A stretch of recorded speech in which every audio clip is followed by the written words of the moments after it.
Olá pessoal, eu sou a professora Lise e te convido a viajar comigo pela invicta história do cristianismo.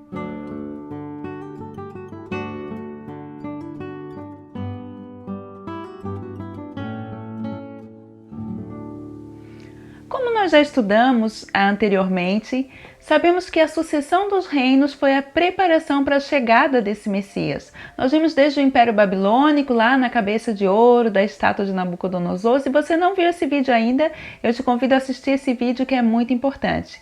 Depois nós vimos ali o período grego e a helenização dos povos através de Alexandre o Grande, e depois a revolta dos Macabeus e por fim agora a Judéia se encontra sob o domínio romano. Então, para a gente entender um pouquinho aí a história de Jesus e alguns dos costumes e algumas das falas bíblicas e por que ele é colocado como Galileu e que influência isso tem no seu ministério, a gente vai dar uma olhada na Galileia da época de Jesus. Que lugar é esse? Como era a relação entre os galileus e o pessoal de Jerusalém? Como era formada essa situação?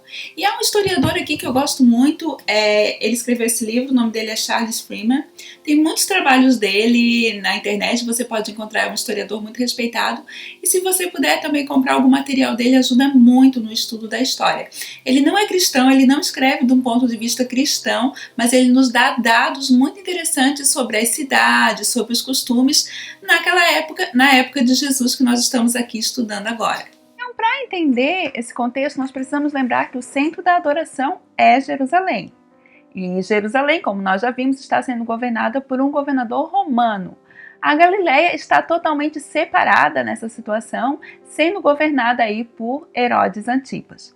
Pois muito bem, como era a Galileia então? E a Galileia, onde estava Nazaré, onde Jesus foi criado, era uma região relativamente próspera. Apesar de ser governada por um péssimo rei, Herodes Antipas, um rei na verdade muito cruel, mas havia ali uma prosperidade na região. Bem, a região era formada de pequenas vilas e as vilas tinham aí as suas profissões. Então ali era desenvolvido trabalhos de agricultura, também a pecuária, nós tínhamos ali a pesca, a carpintaria, não é? Que Jesus é classicamente conhecido como ser um carpinteiro.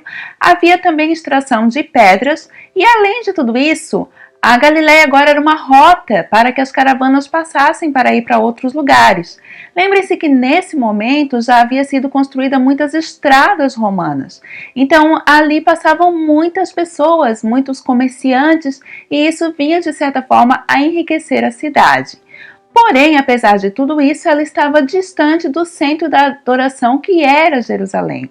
Assim sendo, os habitantes de Jerusalém olhavam para os galileus como pessoas de menor prestígio, de menor conhecimento.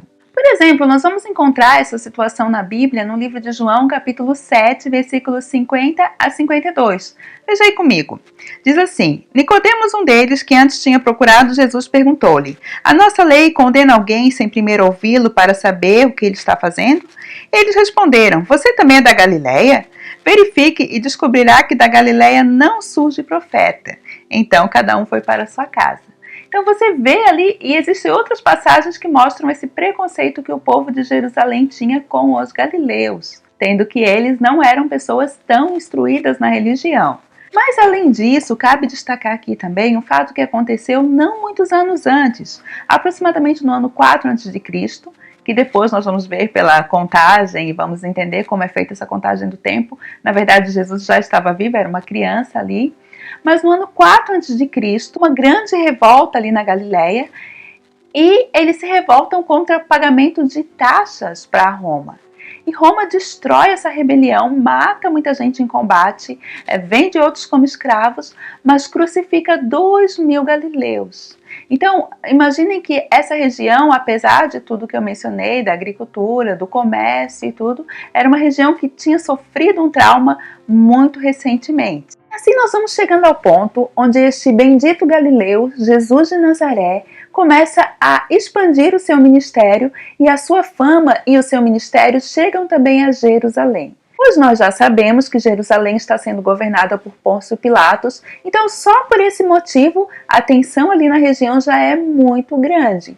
Mas para além disso, os judeus estão divididos aí principalmente em 4 grandes grupos. Então nós vamos ter os fariseus, os saduceus, os zelotes e os essênios. E Jesus vai chegar no meio dessa efervescência toda e ele vai precisar caminhar entre esses grupos e ele vai encontrar oposição de todos os grupos.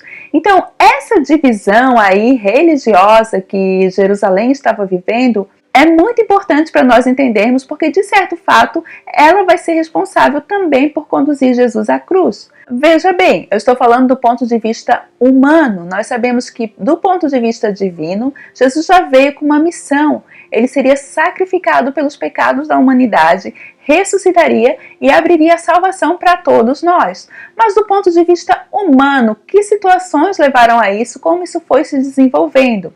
Então vai passar necessariamente por esses 4 grupos. Na Bíblia e nos diálogos de Jesus, nós frequentemente somos informados que ele estava ora combatendo com os fariseus, ora com os saduceus.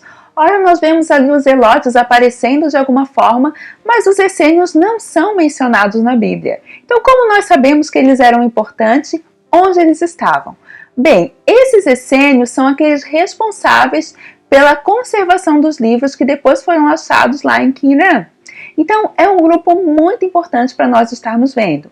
Mas é claro que você já percebeu que cada um desses grupos tem peculiaridades e tem situações muito interessantes. Por exemplo, às vezes nós achamos que Jesus estava contra os fariseus. E de certa forma ele estava contra a posição que os fariseus se colocavam e a sua hipocrisia. Porém, religiosamente, os ensinos dos fariseus iam muito ao encontro daquilo que Jesus também ensinava, porque os fariseus eles eram fiéis à lei de Moisés. Eles erravam aí na sua aplicação. Por isso que Jesus muitas vezes fala, façam o que eles ensinam, mas não façam o que eles fazem.